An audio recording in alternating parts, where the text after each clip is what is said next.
After a summer that featured the World Cup and the Commonwealth Games, welcome back from the footballing wilderness to the Affinity Football Show here on Affinity TV with me, Graham Alexander, me, Liz Clark, and our very own Mark Burchell. How you doing, Mark? Not bad yourself? Doing pretty good. Glad that football's back?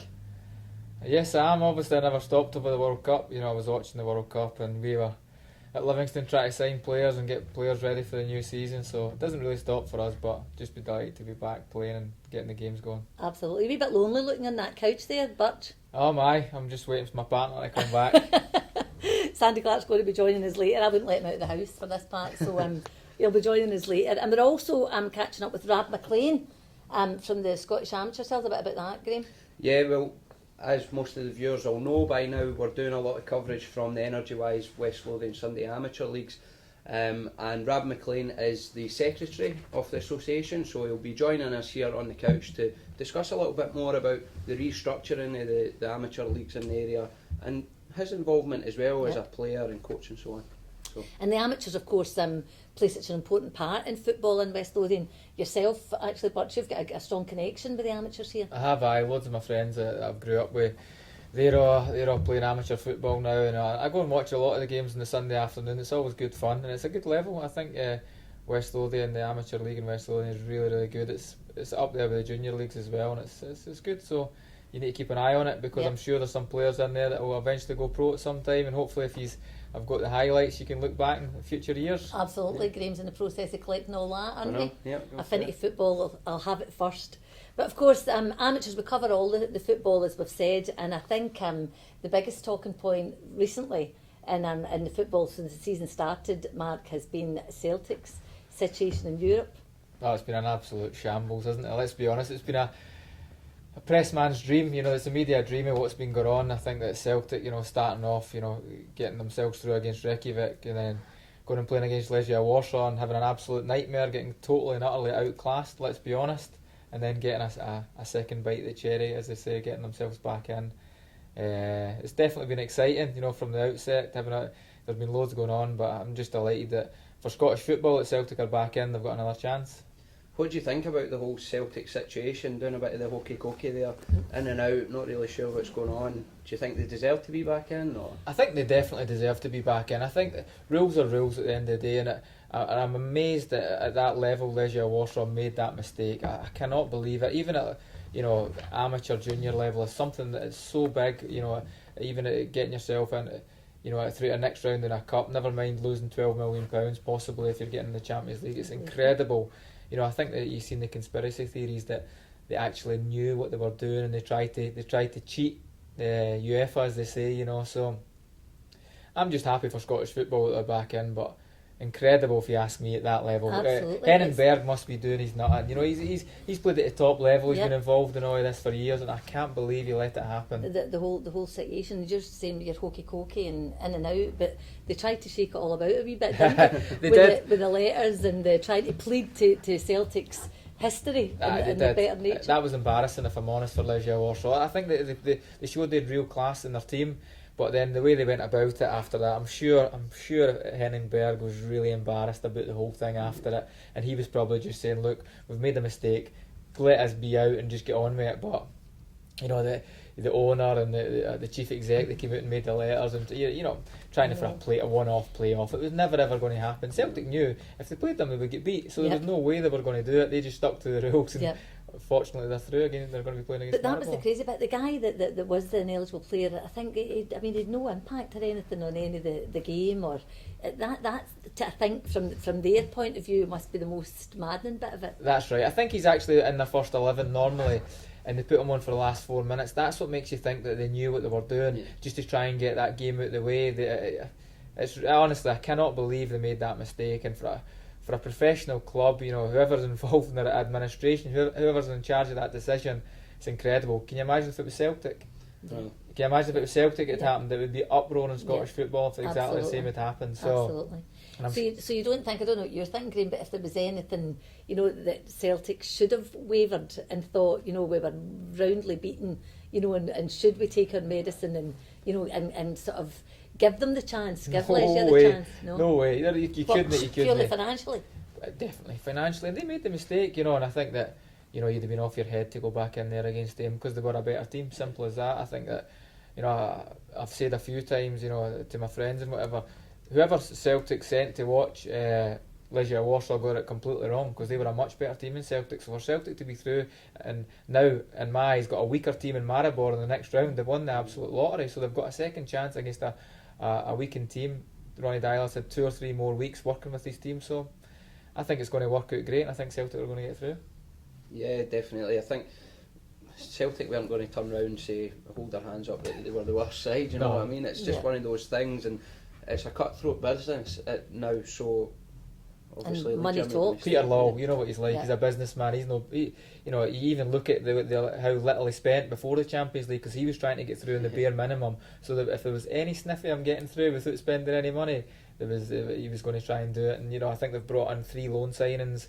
He's still not really spent any money, so it's all about money at that level, and I think he'll be absolutely delighted. And you're talking about the new Celtic manager, being in, getting another bite at the cherry and getting another chance, because they were talking about his coat being on a sugar nail after those results. Definitely. Well, and he's had a wee chance to redeem himself, maybe. He has that. Definitely, you've got a great chance if you go and win and get yourself in the Champions League, and you go into the knockout stages or whatever, in the group stages do well, you never know, everything can be forgotten about. But on the other hand of it, if he goes and gets beat off Maribor again and they get put out, then he'll be on a really sugary nail, I would think, because Maribor are definitely not as good as Legia Warsaw, so he's got a good chance against a weaker team, so we'll wait and see. It'll be interesting, but I'm just delighted they're back in. I think that it's great for Scottish football because it was embarrassing, let's be honest, getting beat off a team in Poland. But there's also there's talking about finances. That doesn't Scottish football, isn't there a payout that sort of filters down? I know a lot of the other teams or some other teams in Scotland are sort of saying Celtic are lucky and whatever else, but it's actually benefiting the whole of Scottish football. That's right. Paul Hartley was the one. They phoned him up right away when they got back in. They were saying, "Are you delighted for Celtic?" He was like, "Well, I am delighted for Celtic, but I'm more delighted for Dundee. Every team in the Premier League is 180 grand if Celtic qualify. So that's 2 or 3 good players for Dundee, Absolutely. So they'll be delighted. So every other team they'll be sitting rubbing their hands. The Alan Johnsons of the world and Tommy Craig's at St Mirren and Kilmarnock. They'll be saying, brilliant, if we can get back in here, if Celtic get back in, we'll get 1 or 2 more players. So it's great for Scottish football. And apart from redeeming themselves, obviously the result against Dundee United, it changes the complexion a wee bit, doesn't it? Of course it does. You go and win a game, you win it convincingly 6-1. At confidence. So you're now going into the Maribor game with real confidence. Players playing at the top of their game, and as I say, we've got a Slovenian guy that plays for Livingston, and he's been telling me about their team, and they don't sound too great. Their foreigners are worse than average. And kind of real foreign top players. They've not got great foreigners over there, so I'm really confident that Celtic will get through. I think for Scottish football fans in general, though, even if you're a Rangers fan or Hearts or Hibs, to have Celtic in the Champions League creates interest, and it's a discussion for people to have, and whether you're slagging them or whatever you're doing, it's a focal point in the Champions League for Scottish football fans. At the end of the day, it's a coefficient as well, isn't it? So Rangers will be thinking, we're going to win the Championship this season, we're going to get in Europe the following season, so if Celtic are doing well in Europe, or they're still qualifying, then we'll get into we'll only need to play 1 or 2 qualifying rounds instead of the 3, so it works for everybody. We know you get the fans that don't want to see Celtic winning, the Rangers fans and vice versa, but I think at this level, I think any sensible fan realises we all need to do well in this situation. Exactly. And moving on, we're going to be discussing the professional games that are coming up over the weekend, and firstly we'll kick off with the Premiership there, and the game of the week that we've picked is St Johnstone and Aberdeen, 2 teams that represented us in Europe, although it might have been for a short period of time there. Both 2 of the teams that were up at the top of the division last year. Birch, how do you see that one going? I think that St Johnstone, obviously with Stevie Mayno, and he's obviously left, and they signed a guy from Yeovil to try and fill his boots, which is big boots to fill. I'm actually personally with Stevie May, I'm disappointed Celtic didn't sign him. We've seen Lee Griffiths go down to England and then come back up to Celtic. Stevie May's a guy that I think they should have just bought for. Celtic sold Tony Watt for 1.2 million. The chance of buying Stevie May for 850 grand. For me, it was a no-brainer. I think if Celtic had signed him and then sold him on to the Premiership, it would have been 3, 4 or 5 million a couple of years. But anyway, back to St Johnstone. I think that I like Tommy Wright. I really like what he's done there. I think he's got a good level. All his players kind of play 6.5, 7 out of 10. So they're a difficult team to play against. But Derek McInnes, as everyone says, could be the Rangers manager in waiting. He's done a fantastic job up there. I think that Aberdeen have got a good, strong squad together, and they'll be pushing for second place, along with St Johnstone, along with Motherwell, and along with Dundee United. But I fancy St Johnstone to hold on and get the 3 points at home. I think that's a difficult place to say we have to go. I really do. At Aberdeen, I think that they've had, they've not hit the ground running so in the league yet. So I fancy St Johnstone to nick that one. I really do. Just to put you on the spot, do you think that Celtic will run away with the Premiership, or do you think any of these teams, St Johnstone and Aberdeen, can maybe challenge? No, they can't challenge. I think that we've been talking about how Celtic got completely and utterly done by Legia Warsaw. Then they go and beat Dundee United 6-1 at home. And Dundee United, I think that if you spoke to Jackie McNair, if he was sitting here next to me, he'd be saying we're going to be second this season. So that's the gulf. It's just too big. It really is. I actually heard some of the commentators just as the game was going on the other day saying, well, that's it, that's the league over. But I think that I agree with that in a way. But I think that what happened there was Dundee United got lulled into a false sense of security, thinking they could go and beat Celtic at Parkhead, thinking they were really poor in Europe, we'll go and do the same. But obviously Celtic at Parkhead's a different proposition for teams like Dundee United and Aberdeen. I can't believe we're back here sitting talking about this already. It's just flown by, hasn't it? I know, it has. We're just right back in. So that's your tip then, St Johnstone? Yep, I fancy St Johnstone home win. Nice one. So moving on to the arguably the best division in Scotland this year, the Championship. Arguably, yeah. Maybe not the best, but the most exciting anyway. Yeah, most exciting, definitely. We've picked out Queen of the South versus Livingston as our game of the week. Birch, who are you going to tip here? Well, obviously Queen of the South, they've started. We put them out of the Petrofac Cup, and then they've won 3 on the bounce. They won 2 in the league. They're 6 points out of 6. I think the 3 games they've played, I think they've won 5-0, 4-0 and 2-0. So they've not lost any goals, and they're scoring a lot of goals. So it's going to be a really difficult game. Going down there is always hard, but we've beat them in the cup already. So obviously, this early in the season, they're on 6 points, we're on 3. If we lose, they go 6 ahead of us. They're one of our main competitors for the kind of middle league, let's call it, in their division. So I think that we're playing well as well. We're unlucky to lose to Hibs, and to go and get a good win against Cowdenbeath at weekend. We think we can go down there and get something. I'd like to say the least would get us a point, and hopefully we can get something more than that. Derek Lyle and young Gavin Riley obviously kind of hitting it off. They've hit the ground running. They have, they up front there. And Russell as well. The three of them. Absolutely. They've got a really strong squad down there at Queen of the South. I really like what Jimmy McIntyre's doing. He's got a good squad. They're really hard to beat, and they're one of the fittest teams we've played against. They run all day, you know. So it's going to be a difficult game. But I think there's been some interest from England, even in young Gavin. I think Gavin Riley, you're right. I think it was Blackburn Rovers, wasn't it? Or Brentford. I think maybe Brentford, but I'm certain I read Blackburn as well. They're interested, so.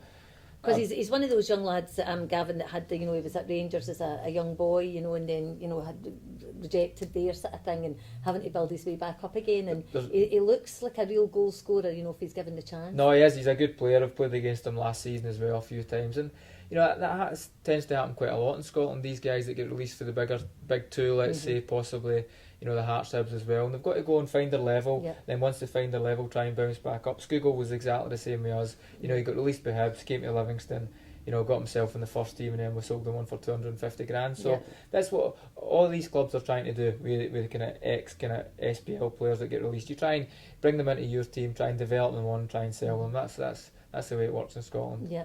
What does that say about the development, when you think that there are that amount of players that could be lost to the game, but that end up maybe going away, and some of them, like the guys you've mentioned, manage to make it through again, but surely we must lose a few young boys. We do, especially from the big clubs. You see loads of guys leaving Celtic, Rangers, Hearts, Hibs, and going straight into junior or amateur football because the fall's so big for some of them. You maybe go to Rangers at 13 or 14, you stay there for 3 or 4 years, then you maybe get released after your first full-time year or second, and then you suddenly don't know where to go because everywhere's a step down, and it does, because and a lot of guys really do miss the boat at the time, and if you've not played a lot of football there, because Celtic and Rangers take on 20 and 30 guys a year. We're taking 4 or 5, so we take the 4 or 5 at Livingston, we try and develop them and really say they're the ones we want. We'll try. Whereas if you're taking 30, you're just a number. Absolutely.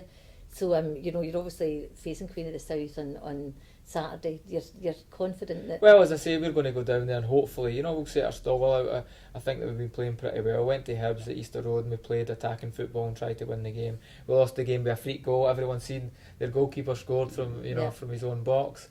But we think we can go and get something down there. But as I say, they're a very dangerous proposition when they're playing well. Queen of the South, and they score a lot of goals, so we'll need to be on our toes to make sure we can get something. Do you think these games are the games for you, if you pick up points here, maybe to sneak into the playoffs? Or I think more so for Livingston is look at I think that without being disrespectful to anyone, is the part-time teams, Dumbarton, Alloa and Cowdenbeath, they've got to be our cup finals. I think that we never took enough points off the teams last season. If you can go and really make sure you win the games and get the points there, then everything else is a bonus.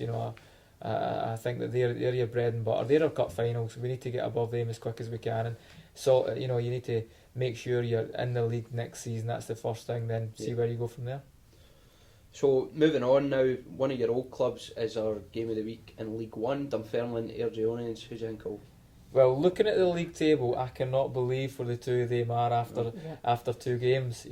Airdrie have been knocked out both cups and lost their first 2 league games. Gary Boland was almost man of the year last year in that division, which is incredible. So I've actually spoken to him about it. I think that last season when he came in, he got a bit of money, got a few players in, but they players have not been replaced. So Airdrie, I'm amazed, that they're having such a tough time. I actually thought they'd have been up there.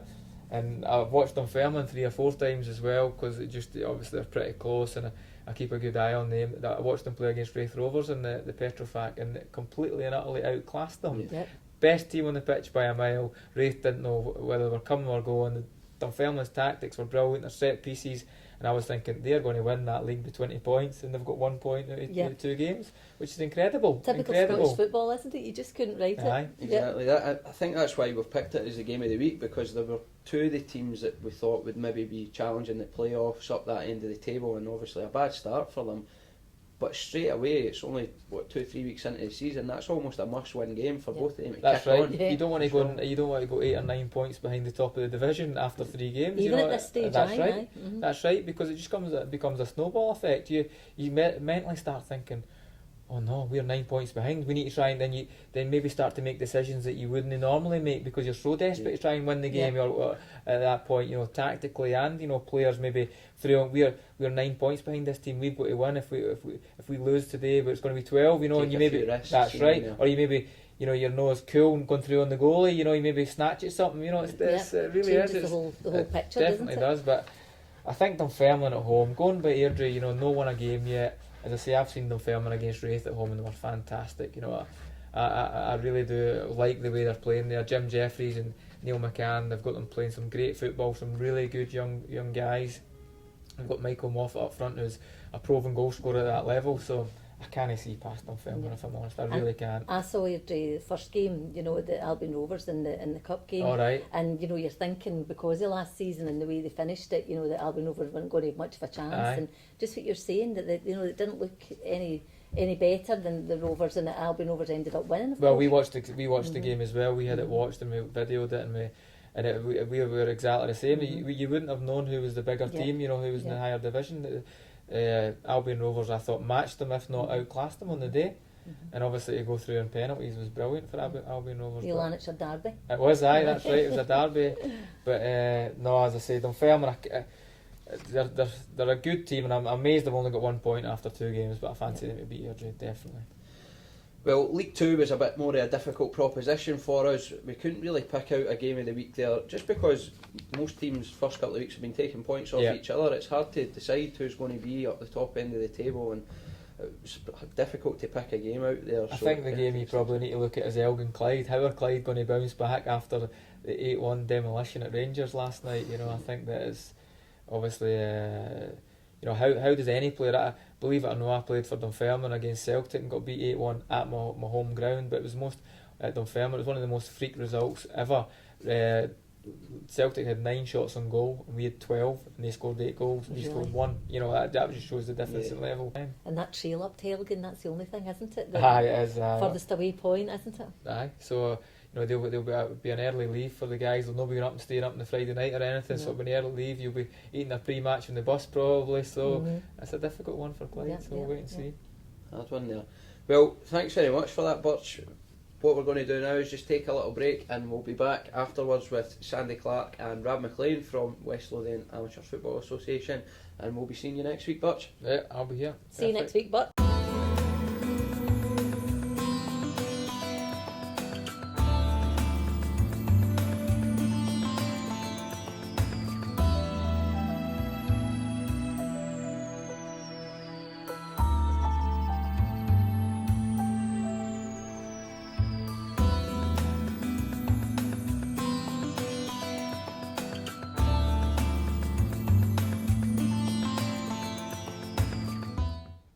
Welcome back to the Affinity Football Show here on Affinity TV. As you can see, Birch has managed to escape, but I'm still here, Liz Clark, he's still here.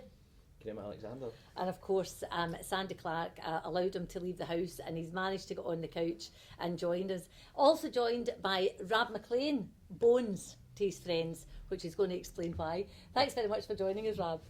Bones to his friends, I've not got many of them left, I'll be totally honest with you. Rab, of course, Graham, you'll explain, is the big Scottish amateur football guy here in West Lothian. Yeah, he's the secretary on the West Lothian Sunday Amateur Football Association, is that right, Rab? Correct.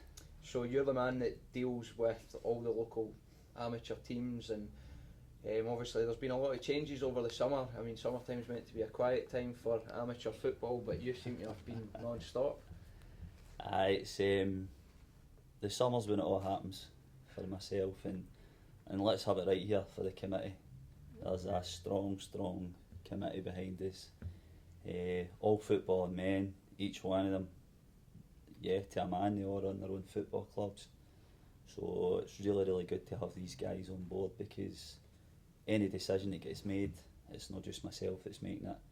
We all get round a table and we all put our thoughts and minds on the table, throw it out there, and then bang, we'll take a vote on it, and more often than not we come up with the right answers. So we talked a lot about the amateurs football here last season on the Affinity Football Show, Rab, with Harvester winning the amateur cup and whatever, and Graham, setting out for us to cover the amateur football to the level that we do. And it's amazed me, to get to know it so well. I mean, obviously I've been involved a lot in senior football over the years with Sandy and whatever, but I'm amazed at the level and the professionalism, if you can put it that way, in the amateur game. it does have its moments, but no, really good. You've touched on the final.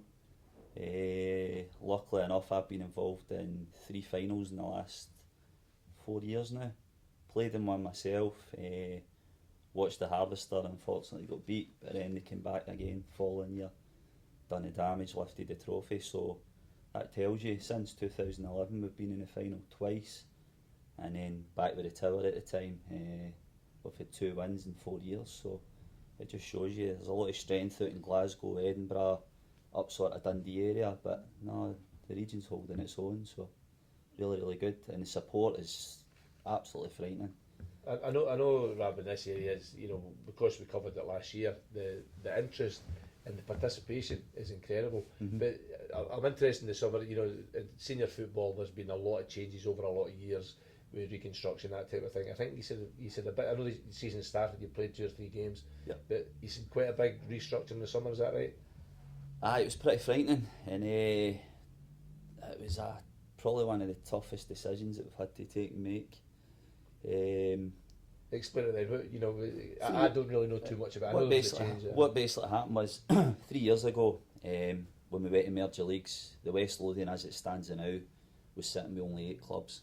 Right. There was another association running at the time in the region, the Livingston and District. Through a lot of time and effort, we managed to pull the 2 of them together. We ran with 2 leagues to start off with, and then last year we tried to go with 3 leagues. And it's always the same in the amateur game. Everybody starts out best intentions, they want to win everything. We've got a great squad, we've got a sponsor, we've got strips, we've got tracksuits, and then bang, couple of defeats, couple of guys don't turn up, couple of guys start jumping ship elsewhere. Before you know it, the numbers start dwindling down. So last year we started with a 10-team Premier League, and at the end of it we only had 6 teams in that league. and these guys were all turning up week in, week out, playing against themselves, and it got too familiar, it got boring. It was like wee cliques and rivalries were forming where they didn't need to, so we had to freshen it up. So we went again. This year it went from 26 clubs up to 36, and we put out 3 leagues. So we had our AGM, 36 clubs in attendance, and we put out 3 divisions. The SFA constitution states that all the new clubs have got to go in at the bottom. So when it started, don't even know my numbers, 13, 14 clubs. And when it first started, they've got to form the bottom division. Yep. So our hands were kind of tied there. They had to go in at the bottom. Even though there was some strength in there that we could probably have moved into the Premier League, had to start in the bottom. Constitution, nothing we could do about it. So what we had to go about doing there was moving everybody up. So the 6 teams that started, that remained in the Premier, they stayed in the Premier. We decided that the 2 clubs that were meant to go down relegation-wise, they weren't going to go down. So out of the 6, it was two could have been relegated. Yes, so you've got a 14 Premier I League. thought the SPFL was harsh. Exactly. So you could have, if we'd have stuck to it the way it was meant to work, you would have ended up with 4 teams in the Premier League to start the season. So what basically happened was, and it was actually one of the better teams. They won a cup, finished runner-up in the league last year. Riverside, through one reason or another, they actually folded and they were meant to be the 10th team in our Premier League. Now that happened July time. Right. So we're sitting with 4 weeks to the season starts, and our 10-team Premier League's already down to 9 teams. Straight away, the alarm bells started Did that ringing. trigger the whole thing? We need to kind of revamp this and Yep. have a look. And how did it end up then? Where did you start the season with then? Well, what we basically done is we got a committee around the table. Just to give you a wee bit of in-depth here, if you look at it, we had Leon, we had Kev, we had Stevie, we had Gary. Now, to put you in a picture, these guys were all heavily involved in where they would be playing in a 3-tier. So these guys would all have been in our first division if we'd have went with the Premier's first and second. The way it's worked out now, 3 of those teams are now Premier League sides. Right. So you've got to appreciate, we basically had turkeys voting for Christmas. We had 3 guys in the committee that put the association before Brilliant. their own needs, if you like. And hats off to them for doing so. But what we basically decided was safety in numbers. We needed a bit of stability. Let's get the 2 divisions going. Right. So we basically decided 16-team Premier League, 18-team First Division. And the initial response, the phone, the email, the text, it was just going off its head. Brilliant. Clubs threatening to, it wasn't brilliant at the time, man. Clubs threatening to fold Really? and all sorts. Right. You put us in that Premier League, we're not going to survive this. Right. But the way we did it, we had the constitution sitting in front of us, and we basically, everything was by the book. You Right. did your homework. Of on course, it. Make so sure you got it right. second division clubs were moving into Premier League, which sounds absolutely ridiculous, but it was the 16th place club Yeah. from where they finished last year. Yeah. So you had 5, you had 9, I'm with you, aye. And the gives you third league, 14, and then you Aye. had 2 in the third league. So we basically got the 16 top teams, and we moved them up the way. We put all the new clubs, and then the clubs that were left, Yeah. they were the ones that Right, finished off right. And the is first division. obviously a lot of political comings and goings here. Is it settled down now that once the season started, is everybody Most definitely feeling has. happy? Feedback I got, 36 clubs, I got 27 good, don't know what the word is, Response. comments, response, Yeah. feedback, whatever if you like. 6 that weren't for it, 2 of those on our committee but still voted for it anyway, and the other 3 just declined to comment. So if you look at it, 27 out of 36 clubs, it's not a bad number. I'm thinking in my football mind, the 16's the top league. Mm-hmm. So is there going to be relegation from them, or is it playoffs? You're going to work at the end of the Yep. season. How's that going to work? Well, if you look at the first line, the amateur constitution, it says foster and develop amateur football. So what we've done is, in the 2 leagues, there's a split. Right. Every team Right, plays okay. each other once, and then Premier A and Premier B, First A and First B, they get their own divisional cup. So once you've played everybody, some of these teams have Yep. got to take some pastings at the end of it all. So you're basically playing against teams of your You're own, creating interest all Yep. the way through. All the right, way aye, through. That's good. and then once you've played everybody once, you'll have found your level, and then you get to play those teams once more. So you've got 7 more league games Yep. in the Premier, and you've got your own divisional cup. the 4 bottom teams from the First Division and the Premier. We've got what's called the Ammon Cup, and those 4 bottom teams, so the bottom 8 teams, they'll compete for a cup as well. So basically at the end of the season, the last 6-8 weeks of the season, you're going to have teams competing for winning leagues, so there's got to be 4 leagues. Right. You're going to have teams competing for their own divisional cup. You're going to have the bottom end teams, if you like, we're going to give them a cup to play for as well.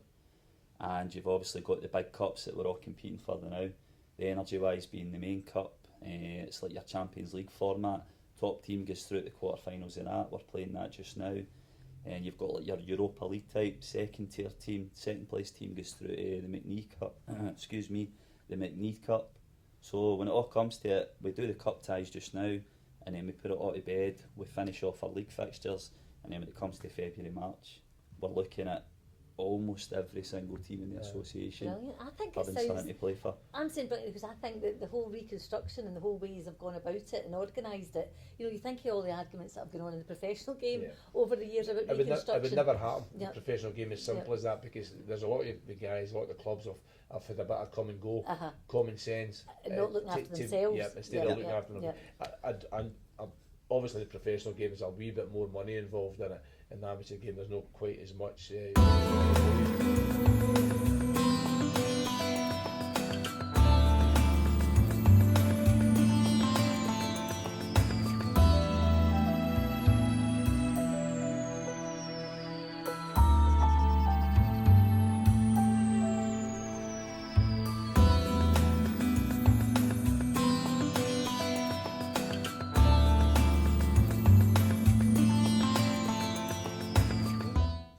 We've got a wee bit to go first. What about the appointment this week of a female in charge of a male football team? Now you two Why tell is he me who it bringing is. that up? Why is he bringing that up? You've told it me, haven't you? Yes, I did. Yeah, so, I mean, might be one for you to answer, Rab, how it would be received in the amateur game as well. Shelley Kerr getting appointed as the Stirling University head coach there. So, Pick your words. carefully. Oh, if you look at the women's football, it's thriving. Yeah. And I know right away, one of the stipulations if you want to run a community football club these days, the whole You have to have community tag, you've got to have a female football team. So why not have them in charge of clubs? Exactly. Let me rewind that. Why not have females in charge of football clubs? Well, we'll find out. You know, the Shelley, I can remember her working through the system at the SFA through the coaching courses, and you know, it's like everything else. It's a equal opportunities situation, and you know, the license where I work with the SFA, there's been quite a few females doing the last few years on the course, and have did really well on the course. So it's not a surprise they've got the qualification. Shelley, I'll be interested to say the least, because Stirling University are in the Lowland League, which means they can progress into the professional league. So that'll be maybe our first ambition is to get there. But how will it work then? Come on, you're a female, listen, that's right. I think it's a natural progression in the game, because do you remember, they're maybe too young, do you remember the programme that was on telly years ago, The Manageress, and it was Sherry Lungi, who was supposedly a female manager of a male team. But you've got women, listen, look across the board now at a lot of football teams like Leanne Dempster at Hibs, you know, you've women in charge. That is completely different. I know it is away from that, but Right, it's women, it's female involvement in the game. It's female involvement in the game. This is the last bit of it though, because females have been involved in the boardroom as chief execs, as what are you laughing at me? Anybody can be a director. Anybody can be my point is, over the last couple of years, we've seen women coming in to be a lines person. Why are you laughing at me? I'm not laughing at you, I'm laughing at the both of you. We think we're in the house. We're having a domestic. We could have this round the couch in the house. But do you know what I mean? To me, it's as if females are coming into every aspect of the game. You know, we've always had female fans watching it, and now there are women coming in every aspect of the male game. The two things I would say, and I'm not arguing against it, and I'm not saying it's not right for 1 second. There's equal opportunities, and I hope the young girl does well. I really hope she does. Why do female footballers not play in the male league? Well, right, you've got that one, and it's obviously because of the physical aspect. Of course. Trying to cope with it, right? So now you're right, as in you're touching why on. did the two top tennis players, male and female, not Exactly play in a final? Exactly the same reason. Now, Shelley might be a brilliant coach, and she might do really well. I hope she does. I really do hope she does. But it's a different environment completely, and it will be incredibly difficult for her. In what to way? cope. Now, see from a coaching aspect, absolutely no problems. You know, Shelley, I think she's doing her masters in sports science. Graham thinks he's sitting in one of his mum and dad's rows again. I know. No, but the theory side is very straightforward, and that can be achieved by almost anybody. The biggest feeling for people, and I'm including men in this, men or women, coaches who go through the system and they get qualifications, the biggest feeling, the hardest part is to be a success if you haven't played the game. Now, I know you'll say Arsene Wenger didn't really play the game, Jose Mourinho didn't really play the game. They were involved as males at a decent level of it. And that I think is the biggest problem that Shelley and other female coaches are going to have, because having played in the game at the level she's going to coach it is massively important. And And what's I the think difference in her and Arsene Wenger then? You know, if he's... It's like anything. It's like understanding how you behave in a women's hairdressers. There's an etiquette and a way of doing it. I'm championing it back to get in here. Come on, right? Come on. I think at the end of the day, male, female, whatever, it doesn't matter. I think she should be judged on her results. I think that's what it comes down to. Absolutely. And if she loses and she has a bad record, then fair enough, she's going to get the chop, and it never worked. But if she gets results, then she'll get respect, and that's Exactly. she is a proven winner already in the women's game. So give her a chance and see how the results go. I'm What not do you think, disagreeing with Ram? that. Am I allowed to talk? You're allowed to. Sure. That was I'm on the a clock. 10 seconds. I'll tell you what, right? In my time coaching at Pumphy Juniors, Bathgate Juniors in the last couple of years, there was a lot of female referees running the line, taking the middle, and I'll tell you right away that I did not have any issues. Alright, you turn up and the guys in the changing room are all, oh no, and it did, there's no But getting that's away because it's from early it. If she's days. good looking, do they say, oh aye? See, The wife's watching. No, but once you're out there, and once that ball's in the middle of that park and the game started, there's nobody sitting saying, oh no, that's a female It's male or referee. female, The it's game's fine. away and it's started and it's gone and everybody's concentrating on the game. What I would say is, and what I noticed, and I didn't mind it, I thought it was quite funny at the side of the park, was this young lassie going up with a ponytail screaming at my centre half and giving him a booking. And he's standing there like looking down on her as if to say, who are you talking to? But he knows right away he can't. And so once it's but all, there's once wee it's up and referees, done- we have this discussion as well, there's wee men referees that suffer a wee bit from wee man syndrome that I think players have got the same thing with. So it's not just been female. Don't start starring us with the same brush. I'm trying to be a bit more diplomatic here. No, I've not got. I'm totally with the girl, any girl getting the opportunity. She's qualified to the right level, and she's got experience of working with Arsenal ladies, which I'm sure is a really high standard. But it's the confrontation bit that happens all the time, and within a football changing room, the guys will know. And very few women have been privileged to be there for obvious reasons, but it can be volatile to say the least. And it's those bits, if she can handle that, then Fair play to her. fair play. But absolutely. why do you think she can't because she's female? You know, when we have Because- confrontation, is it the No, but back I'm down? friend to you. It is a different atmosphere. I'll agree with that. It is a different atmosphere, but I think at the end of the day, judge her on her results, Exactly. and maybe in 6 months' time we can come back and say, well, I wouldn't take 6 months, because if she's going to do well, she'll do well early on. What about in the amateur game? There'll obviously be a lot of women around. You're talking about, you know, from the officials' point of view and stuff. But you know, can you identify anybody within the amateur game that would be able to do something like that and actually coach the guys? It's everything that I've ever done in every dressing room that I've stood in. It's not about what I've learned or what bit of paper that Hampden's gave me or anything like the thing. It's the ability to be able to stand in the middle of a room with 20 guys and tell them all to shut up and listen to what you've got to say. And if you're talking drivel within 10 seconds, you've lost them and they're away into their wee cliques and they're having their own bit of banter. But that wouldn't matter. It shouldn't matter if it's male or female. Exactly. So if she can go into that environment Yep. and Yeah. basically I stand think there and say, you're both saying the same thing. If she can control the dressing room, Yeah, then that's she'll be it. successful. Yeah. you've got to be able to control what's going on around it, control your environment basically.